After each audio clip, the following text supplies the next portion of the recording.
Hey, what's up everybody? Welcome back to another video. Today we're going to be taking a look at the Mercedes AMG GLC 43 SUV. Thank you to Jaguar Land Rover of Calgary, Alberta for letting me borrow this vehicle. If you're interested in this or anything else on their extensive lot, the link to the website is right below that like button. Alright, so let's start off with what's underneath the hood. We get a 3-liter bi-turbo 6-cylinder unit that produces 362 horsepower and 384 pound-feet of torque. Now that is insane, but if that's not enough for you, you can always get the GLC 63, but be ready to spend a lot more. I'll throw up the specs for you in detail. Be sure to pause the video if you want to see exact details. If not, let's keep moving. So let's start off with the exterior now. I've got to say it, this is one of my favorite looking SUVs. It has such a great presence, especially the AMG versions. They just make it look really, really nice. Every time I see it, I'm like, damn. But even the color for this thing is very unique. One of my favorite colors too, actually, on one of my favorite SUVs. We got this Silver Surfer looking paint with the black accents. It makes it look really, really nice. And the satin metallic finish as well. Beautiful. The lights were a complete LED setup. There were also an option, to be honest with you. They weren't factory. If you wanted these LED lights, you would have to pay extra for them. So it's great that this one has it. But they look really nice. They're really beautiful and they shine bright enough for you to see the road to success.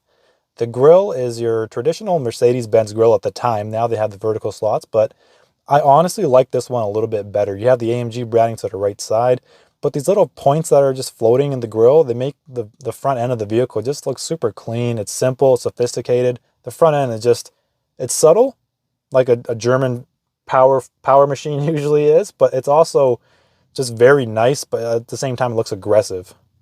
Now when you move on to the side view, you're going to get a more traditional crossover look, and everybody else is going to know you're not fooling anybody with this, what this thing is. It's an SUV. We get a beautiful staggered wheel setup with these beautiful rims, just with a huge AMG Brembo brakes, great looking rotors, fat tires, beautiful rims. You know I'm all about it.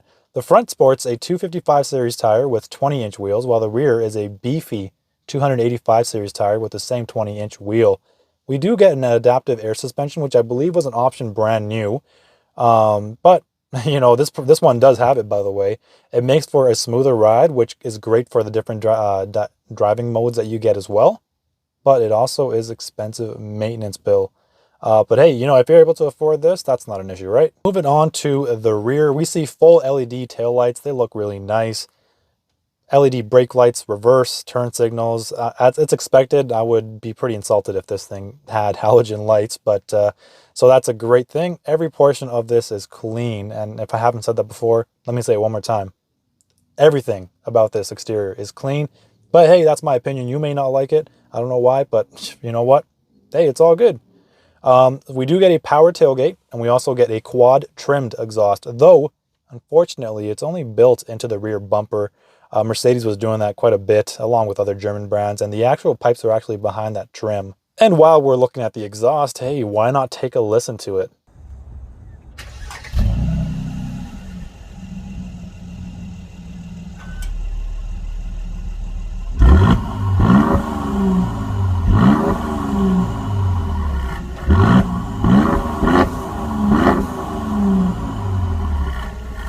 Now, while we're also at the back, let's open up this tailgate so I can show you how much room we have.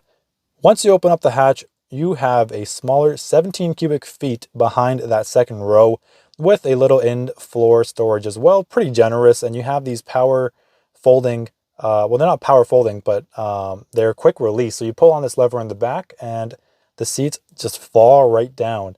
And once you do fold those seats down, you get a great 56 cubic feet of space, which is way more practical, and you can carry a lot of things. Once again, you know, making it easier to get this if you want. All right, so moving on to the interior. It's beautiful.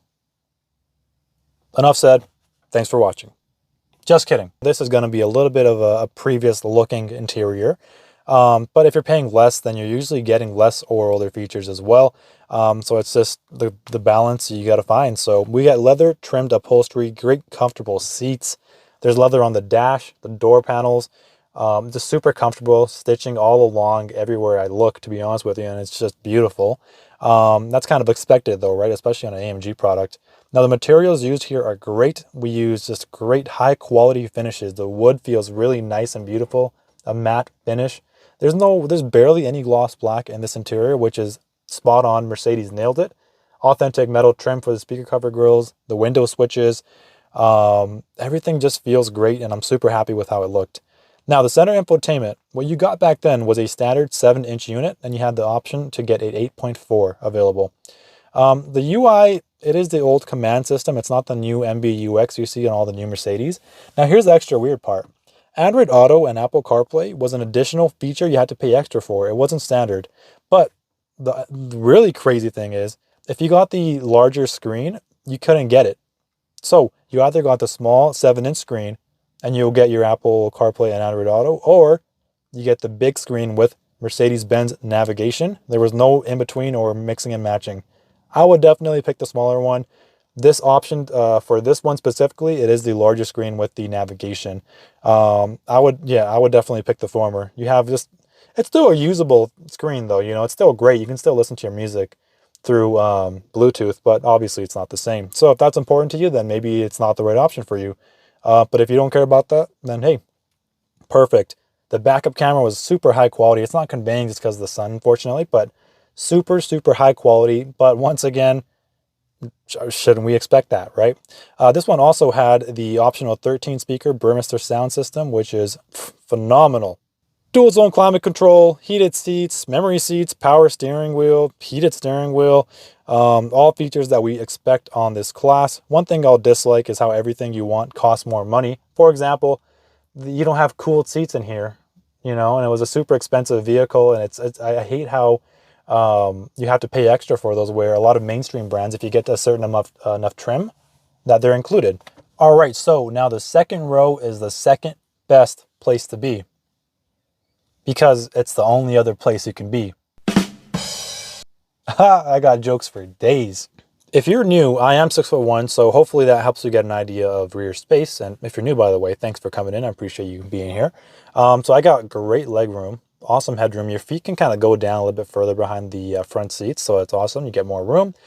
We have this great gigantic sunroof that lets in a lot of light.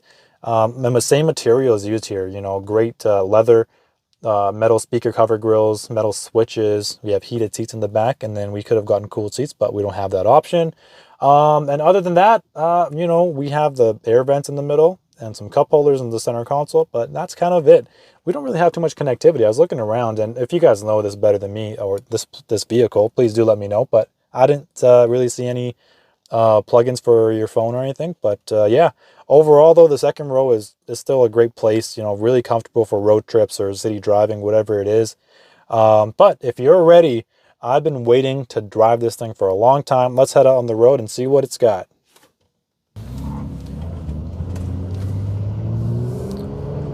Just leaving the parking lot, man. The exhaust is music to my ears. Oh my God.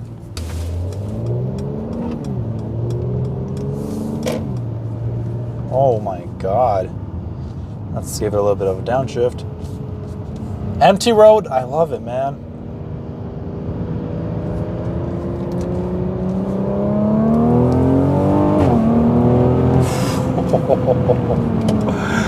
Oh, did you guys hear that? Did you guys hear that? And overall driving, so now I'm gonna switch to, I guess I'll just go to comfort mode, right? The air suspension changes up a little bit. I'm on a smoother road now too, but it drives super comfortable. The handling is quick to respond as well. The steering is really tight feeling. And yeah, the noise is very minimal. Exterior road noise coming in is very minimal, which is one thing I notice a lot as well, by the way. Even in higher quality vehicles, some I've noticed that the interior reduction for noise is kind of, you know, overlooked sometimes. But I know Mercedes has usually got a great reputation for making sure exterior noises don't bother you that much, and it's the case with this one too. So very little road noises. I'm standing at this red light now, and you know, the side mirrors could be a little bit bigger, but you can still have a great of vision as well. Looking at your blind spots, you know, driver's side usually pretty easy. Passenger side, I have these gigantic tires, but it's fairly accessible. The D-pillar back there is very, very, very, it's at enough of an angle where you can see it better as well.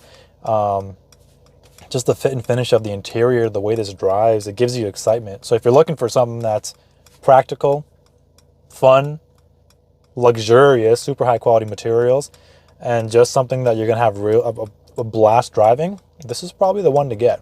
Okay, here we go. Let's just start off gentle. Okay.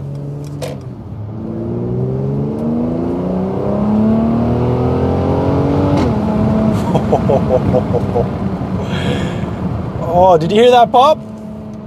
Oh my God.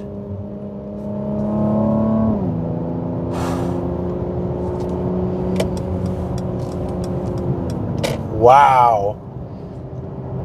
And sometimes the gear holds. Maybe that's one thing I'm not really the biggest fan of. When you're accelerating and you kind of let go of the gas, it does hold a gear. Maybe that could be worked. But hey, you got your paddle shifters, you press that thing, and it really changes the transmission really, really quick. Super smooth.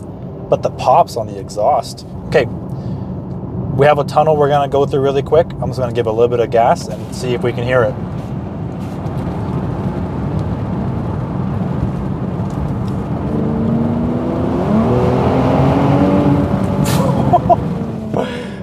Wow. Wow. All right. I think that's it. It's settled. This is super fun to drive. Now, I've yet to have a chance to drive an SQ5 and an X3 M40i, but yeah, I don't know how much better it can get, you know? Yeah. That's kind of it. That's all I got. But yeah, we're just pulling back into Jaguar Land Rover right now. I really hope you guys enjoyed this video. It was a one-man show today. I worked hard in this video, but you know, for the love of cars and for bringing content to you guys, I really, really enjoy it. It's a great process. If you did like this video, make sure you hit that like button, hit that subscribe button. The more subscribers we get, the cooler vehicles we get to video and film. And let me know what you think about this. I will catch you on the next one. Peace.